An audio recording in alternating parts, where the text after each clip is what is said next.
पंजाब सरकार की post matric scholarship योजना 245 करोड़ रुपए आवंटित ताकि अनुसूचित जाति के विद्यार्थियों को मिले उच्च शिक्षा। अगर मुझे ये स्कॉलरशिप ना मिलती तो शायद मैं अपनी पढ़ाई जारी न रख पाती। 2,31,000 विद्यार्थी पंजीकृत, 92 करोड़ की रकम दी जा चुकी। मैं AINML हमेशा से पढ़ना चाहता था।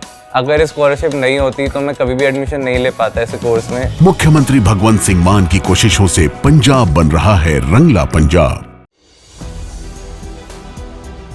नमस्कार दोस्तों, मेरा नाम है मनीष कुमार सिंह और आप देख रहे हैं 4PM महाराष्ट्र। आपका बहुत बहुत स्वागत करता हूं। दोस्तों, सबकी नजरें इन दिनों दिल्ली में होने वाले चुनाव और बिहार में सियासी बवाल पर है। लगातार खबरें आती हैं कि नीतीश कुमार अब चले जाएंगे बीजेपी छोड़कर। इस नेता से बात हो गई है, उस नेता से बात हो गई है, यहाँ मीटिंग चल रही है, इससे मिलने से मना कर दिया, इस पर यह बयान दे दिया। लगातार कुछ न कुछ चीजें वहां से निकल के आती रहती हैं। अब इन सबके बीच में सबकी नजरें यहाँ टिकी थी और असली खेल ऐसा लग रहा है कि महाराष्ट्र के सियासत में खेला जा रहा है। जी हाँ, ऐसा खेल जिससे सिर्फ महाराष्ट्र की राजनीति नहीं बल्कि केंद्र की राजनीति, देश की केंद्र की राजनीति भी प्रभावित होगी। जी हाँ दोस्तों, बीजेपी को क्यों ऐसा लग रहा है कि नीतीश कुमार शायद साथ छोड़कर जा सकते हैं? क्या इनकी भरपाई करने के लिए महाराष्ट्र में बीजेपी ने नया खेल शुरू कर दिया है? आपको बता दें कि कुछ दिनों पहले आपको याद होगा कि संजय राउत ने एक बयान दिया था कि बीजेपी जो है वो शरद पवार के 8 सांसद अपने पार्टी में लाना चाहती है। इस काम के लिए अजीत पवार को भी लगा दिया गया है। लेकिन अब इस पर एक नया ट्विस्ट निकल के आ रहा है दोस्तों, एक नया ट्विस्ट की बात भी करेंगे। पहले आपको कुछ संकेत बताते हैं, उस संकेत से आप अंदाजा लगाइएगा कि आखिर महाराष्ट्र के सियासत में क्या होने जा रहा है।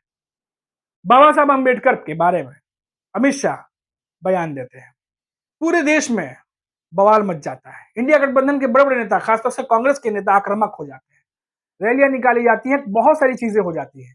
लेकिन महाराष्ट्र में इक्का दुक्का नेताओं को छोड़ दे तो कड़ी प्रतिक्रिया किसी की तरफ से नहीं आती। खासकर शरद पवार की जो एनसीपी है उनकी तरफ से तो कुछ ज्यादा देखने को भी नहीं मिला, ना ही शरद पवार ना ही सुप्रिया सुले। ईवीएम को लेकर के महाराष्ट्र में जबरदस्त तरीके से सियासत गरमाई हुई थी, लेकिन शरद पवार भी लगातार मीटिंग कर रहे थे।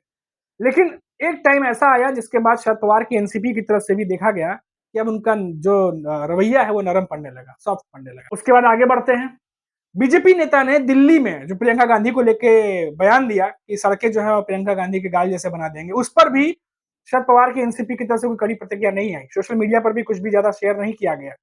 और सुप्रिया सुले जो खुद महिला सांसद है बारामती से, उन्होंने भी इस पर कुछ प्रतिक्रिया दी नहीं। कुछ ऐसा महाराष्ट्र के सियासत में ऐसा कुछ हुआ नहीं जिससे लगे कि शरद पवार की एनसीपी इस बात का विरोध कर रही है। तो ऐसे कई सारी चीजें थी जो बैठे बैठाए मुद्दे जो है वो शरद पवार की एनसीपी को मिले, या ये कहिए महाराष्ट्र में अपोजिशन को ही मिले एक तरीके से, लेकिन कुछ भी उसका मुद्दा बनते हुए दिखाई नहीं दिया, बल्कि हो उल्टा रहा है। इतने सारे मुद्दे मिलने के बाद भी शरद पवार की एनसीपी की तरफ से आजकल देवेंद्र फडणवीस की, जो बीजेपी के नेता है, महाराष्ट्र के सीएम, उनकी तारीफ की जा रही है। खुद सुप्रिया सुले कहती हैं कि देवेंद्र फडणवीस जो है वो इकलौते ऐसे नेता हैं जो एक्टिवली काम करते हुए दिखाई देते हैं। और गडचिरोली जो दौरा था देवेंद्र फडणवीस का, उसको लेकर तारीफ करते हुए नजर आए। अब ये तमाम कड़ियों को अगर आप देखिए दोस्तों, तो ऐसा लगता है कि शरद पवार की एनसीपी की तरफ से भी लगता है कि अब बीजेपी के लिए कहीं ना कहीं सॉफ्ट कॉर्नर और कुछ ना कुछ अलग तरीके की राजनीति जो है वो चल रही है। अब दोस्तों, इसमें ध्यान देने वाली बात यह है कि पहले भी आपको याद होगा कि देश के प्रधानमंत्री नरेंद्र मोदी की तरफ से पहले भी ये बात कहा जा चुका है कि वो शरद पवार के साथ काम करने को तैयार है। और शरद पवार ने कहा भी था चुनाव के दौरान की, लेकिन उन्होंने मना कर दिया। अब ऐसे में खबर आ रही है कि शरद पवार की एनसीपी या शरद पवार ये चाहते हैं, जो खबरें आ रही है उसके बेसिस से बता रहा हूं, कि ऐसा हो सकता है कि सुप्रिया सुले को केंद्र में मंत्री बनाने के तर्ज पर जो सांसद हैं वो अजीत पवार के साथ आ जाएं और इनका समर्थन बीजेपी को मिल जाए। इससे बीजेपी को ही फायदा होगा दोस्तों। एक तो बैठे बैठाए 9 से 10 सांसद उनके पास आ जाएंगे और जो निर्भरता है नीतीश कुमार पर और चंद्रबाबू नायडू पर वो कम हो जाएगी।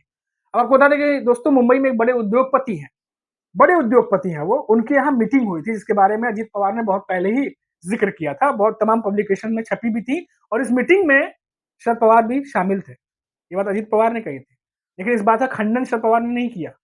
और अब खबर आ रही है कि इसी उद्योगपति जो है, ये जो उद्योगपति, इनकी मध्यस्थता के चलते ये तमाम कवायद जो है वो की जा रही है।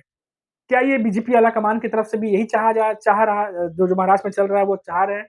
क्या बीजेपी के आला कमान महाराष्ट्र में कुछ ऐसा सियासी खेल खेलना चाहते हैं जब सबका ध्यान दिल्ली और बिहार में हो, उस समय महाराष्ट्र में कुछ ऐसा खेल खेल दिया जाए जिससे दिल्ली की सियासत जो है वो सेफ हो जाए, पीएम नरेंद्र मोदी और अमित शाह की बीजेपी जो एनडीए सरकार बनी हुई है वो सेफ रहे?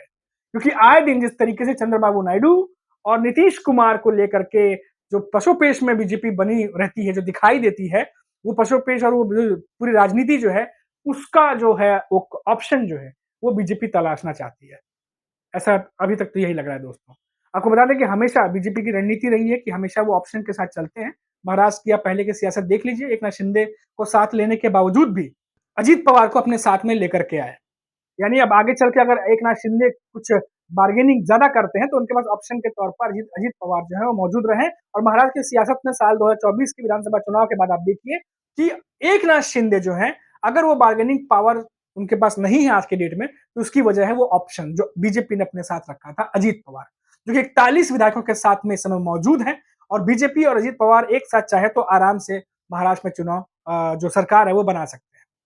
अब दोस्तों इसमें ध्यान देने वाली बात यह है कि शरद पवार जो है, अगर साथ आते हैं तो क्या उनकी मंशा हो सकती है। जो रिपोर्ट्स आ रही हैं, जो जानकार बातचीत कर रहे हैं, उनके बीच में जो डिबेट चल रही है उसकी माने, तो शरद पवार ये चाहते होंगे कि जो सुप्रिया सुले हैं, वो केंद्र में एक बड़े मंत्री पद पे बैठ जाए, बीजेपी के केंद्र में बैठें और एक बड़ा विभाग उन्हें मिल जाए। इसके बदले ये हो सकता है कि अजीत पवार और शरद पवार एक हो जाएं। और इसीलिए तमाम जो इनके मंत्री हैं, या बात कर ले तमाम जो अभी अटकलें चल रही है महाराष्ट्र में दोनों के एक होने की, इसी वजह से और भी ज्यादा जो है ये बल मिल सकता है। अब देखिए दोस्तों, महाराष्ट्र की सियासत की बात तो मैंने कर दी। बीजेपी क्यों चाहती है कि जो है शरद पवार अजीत पवार एक हो जाए, ऐसा पर्दे के पीछे कुछ खेल चल रहा है, बड़े उद्योगपति भी इसमें शामिल हैं। अब क्या नीतीश कुमार को लेकर के बीजेपी जो है वो नहीं चाहती कि कुछ भी इन पर बड़ा दांव खेला जाए, क्योंकि जिस तरीके से बिहार की राजनीति है, आप देख ही रहे हैं कि आए दिन कुछ न कुछ अपडेट्स आते रहते हैं वहां से। और बीजेपी को भी शायद इस बात को लेकर के निश्चिंत नजर नहीं आती कि नीतीश कुमार रहेंगे या जाएंगे। दूसरी तरफ दिल्ली का चुनाव है, जहां अरविंद केजरीवाल मुसीबत बने हुए हैं, लगातार चुनौती दे रहे हैं, और जिस तरीके से उनके तमाम नेता जो है चुनाव की रणनीति तैयार कर रहे हैं, आप देखिए कि बीजेपी जो है वो लगातार वहां भी नरेंद्र मोदी खुद पहुंचे हैं, अब दिल्ली के चुनाव का बिगुल फूके हैं। उसके बावजूद भी आम आदमी पार्टी जो है वो लगातार जो है वो जूझ रही है चुनाव में कि किस तरीके से निपटा जाए। चाहे वो शीश महल का मुद्दा हो, जो बीजेपी लगातार उठा रही है। हमने देखा बीजेपी के बड़े बड़े नेता प्रेस कॉन्फ्रेंस करते हैं, अरविंद केजरीवाल पर निशाना साधते हैं। वही अरविंद केजरीवाल जो है उनकी तरफ से बयान आता है कि वो जो है वो ओछी राजनीति नहीं करना चाहते, गाली गलौज की राजनीति नहीं करना चाहते, क्योंकि उन्होंने काम किए हैं, इसलिए काम के बलबूते वो राजनीति करना चाहते हैं और चुनाव लड़ना चाहते हैं। तो पूरा खेल जो है वो साफ साफ दिखाई देता है दोस्तों, कि केंद्र में भले ही बीजेपी हो, दिल्ली में सरकार चुनाव होने वाले हो, बिहार में चुनाव होने वाले हों, लेकिन सांसदों की संख्या बीजेपी अपने पास रखना चाहती है। अब चाहे उसके लिए महाराष्ट्र में कोई भी खेल क्यों न खेलना पड़े, क्योंकि हाल फिलहाल में बीजेपी को भी लगता है, क्योंकि अजीत पवार उनके साथ में है, गठबंधन में है, तो बीजेपी को भी ये लगता है कि यहाँ पर कुछ ना कुछ पॉसिबिलिटीज हो सकती हैं। और जिस तरीके से तमाम मुद्दों पर सुप्रिया सुले ने चुप्पी साधी है, शरद पवार की एनसीपी ने चुप्पी साधी है, बल्कि और तारीफ करते हुए दिखाई दे देवेंद्र फडणवीस के, इसमें कोई दो राय नहीं कि आने वाले समय में महाराष्ट्र की सियासत में कुछ बड़ा खेल भी खेला जा सकता है दोस्तों, इसमें कोई दो राय जो है वो नहीं है। और जिस तरीके से मीटिंग हुई है, जो लगातार खबरें आ रही हैं कि बहुत सारी चीजें जो है पर्दे के पीछे भी खेल चल रहा है, तो हालांकि इस पर क्या फैसला होगा क्या नहीं होगा वो तो बेटर सुप्रिया सुले और शरद पवार ही जानते होंगे कि उनको क्या निर्णय लेना है क्या नहीं लेना है। लेकिन जिस तरीके से तमाम कड़ियां जुड़ रही हैं, ऐसा लगता है कि आने वाले समय में ऐसा हो सकता है कि बीजेपी जो है वो नीतीश कुमार से निर्भरता कम करके महाराष्ट्र में कुछ ऐसा करना चाहती है कि उनको ताकत मिले, और तो और जो केंद्र में जो उनकी सत्ता है वो और ज्यादा मजबूत हो। अब देखना होगा कि इसमें कामयाबी मिलती है नहीं मिलती है, जो अटकलें आ रही हैं, जो खबरें आ रही हैं वो सही है या नहीं है, लेकिन इतना जरूर है कि इंटरेस्टिंग बड़ी है। अभी के लिए इतना ही। आप देखते रहिए 4PM महाराष्ट्र। नमस्कार।